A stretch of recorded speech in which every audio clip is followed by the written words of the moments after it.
So I also have a story about how I went on a date with a pimp, but it's totally different than old girls. Got a story about it? Like to here go. So I was on dating apps, and I think it was OkCupid. It was the site where you answer the questions, and then they match you up based on percentage. And so me and this dude was a 42% match. Now you may ask, how do you end up on a date with a person who you are a 42% match with? The nigga was fine. So, like, and to give you perspective of how attractive that man was, I sent a picture of him to my father, and my father's response was, he's fine. So yes, the man was attractive. Now, I was trying to figure out, because I'm like, men who look like you don't be dating me.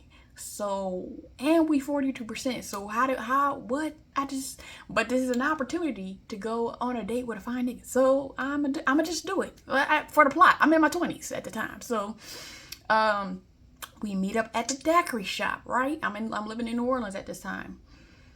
I get to the daiquiri shop first. Now, I don't drink, which that would have been a red flag if I knew what the inside of a daiquiri shop looked like. I don't know if they all are the same, but the one he chose, I'm looking around and I see on the wall, I see the little spinning daiquiris, and I don't see no menu for no food. I don't see nobody with no food, which is very New Orleans. Why y'all ain't got no food? Y'all just got drinks on drinks on drinks. Anyway, so he get there, and then he tell me he don't drink. So if you know I don't drink, and you know you don't drink, why we at a daiquiri shop? Yes, red flag. But, and the way my story is different than old girl, because old girl said in the part 2 that the nigga was banging on her door and all that stuff. Why you let that man know where you live? We met at the daiquiri shop. That I don't care who you are. I've had a friend and a dude I dated that was African. In my culture, it's customary to come pick you up. In my culture, you could be a serial killer. So we gonna meet at the function. Thank you. So I did do something dumb. We got there, and then I rode in his car to where we was gonna have dinner. That was dumb, because I was in the passenger seat the entire time, like, this nigga about to take me to the woods and kill me. I was so scared the whole time. So we're on the way to dinner, and I asked the gentleman, what do you do for a living? He said, I have hoes. So he didn't say he was a pimp necessarily. But he did say he had hoes. And just like old girl, thought he was joking. But no, this nigga was serious. Because we kept driving, kept conversing. Asked him again, because I thought he was joking. So I asked him again, what do you do for a living? He's like, I have hoes. And I'm like, oh shit. Okay. So we get to the restaurant. It was Metairie. Is it New Orleans Seafood and Spirits? That's where we was. So we at the little dinner, and the nigga's brilliant. Like, he had a bachelor's in math from Southern University, and I think he had 2 masters. I don't think he had 2 bachelors. I know he had 3 degrees, and I think he had a master's from Columbia. I think he had an MBA, and then he had another master's from Southern again. Before the pimping, what he did for a living was he worked in the hospital system. So he went back and forth between New Orleans or Louisiana and Texas. I can't remember if it was Houston. I think it was Houston or Dallas.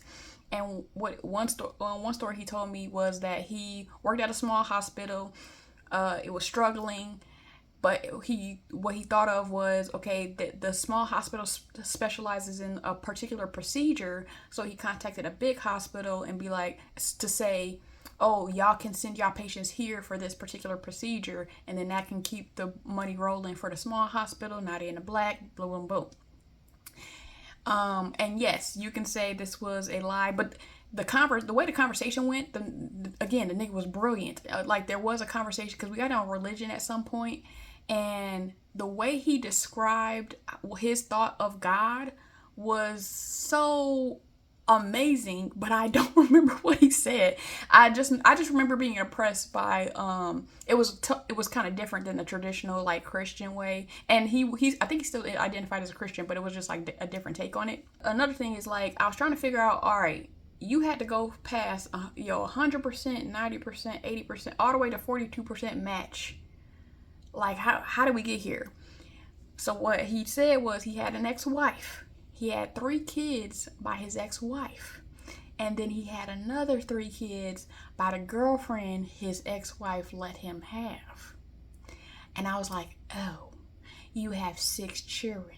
That's how you got to 42%. Okay, that's how you got to me. Got it. All right. And so I did go out on a second date with him only because anybody who know me, I am very inquisitive. I love to know about people.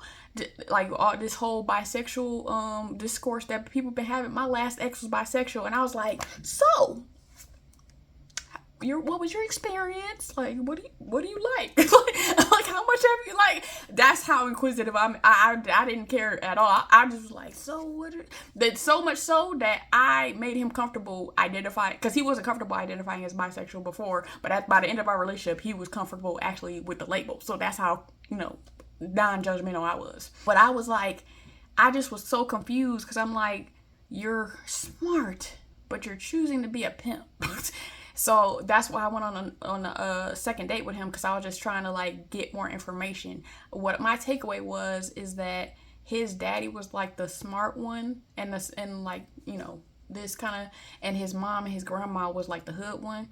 And so I think he tried it his daddy way, and then he was like, I'm gonna just go over here to my mom and my grandma. And so it was kind of nature and nurture. Like he also said he was just lazy, and it was easier to be a pimp. And so I feel like it was a combination of, he just kind of went with his one side of his upbringing, and then he just was deciding to be lazy.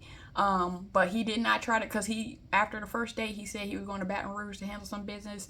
He did not try to take me with him. And then even like after the second date, because even if you're attractive, I don't care. If we're not compatible, we're just not going to continue this. And I think after the second date, he still was trying to convince me, like, I'm like, to be honest, I don't like when men just be too much on your body. Like, I have a brain. Like, yes, you can like me for physical, but it just was a bit much for me. So I just was like, all right. And people, when I tell the story, they always like, oh, he was trying to recruit you. But after watching the 2 videos from old girl and the video from Mecca, because Mecca's video was the first one I saw to know how to look up the other one. Once I saw Mecca's video, I was like, he wasn't trying to do none of that at all. Like, obviously after the pimp thing, and then definitely after the 6 kids thing, that just was going to be a no. So the second date wasn't even me trying to like continue the relationship. It was just me like, why the hell are you so smart and you trying to be a pimp? So people, when I tell the story, people be like, oh, he was trying to recruit you. Nah. When I listen to Mecca video, and when I just listened to the both videos, totally different experience. I can tell, like, I would know if he was trying to recruit me. He was not. Because he was saying, like, with his ex-wife, he hid the stuff from him, and he was like, if we continue, he wouldn't even show me none of the stuff, which I appreciate, but I'm good. And so that's my story, and I guess I'm sticking to it.